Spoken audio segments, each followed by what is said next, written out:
we found that they knew there were safety signals on myocarditis very early on in like January, February 2021. They knew that. They were being told by the Israelis. They hid it. They downplayed it.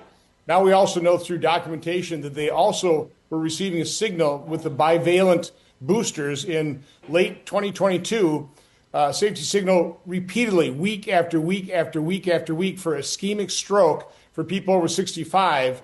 And again, they downplayed that. Instead of a moderate risk, they crossed out and said slight risk. They were reminding themselves that, remember, the administration wants to really push these bivalent boosters.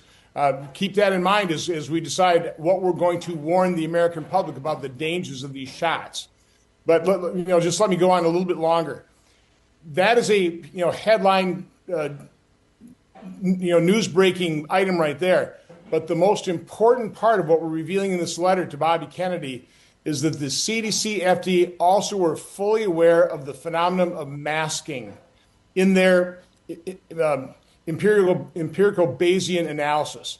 Now, from my standpoint, I was concerned back in October talking to Mike Eden about these injections.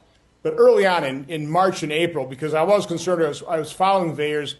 VAERS was screaming at us.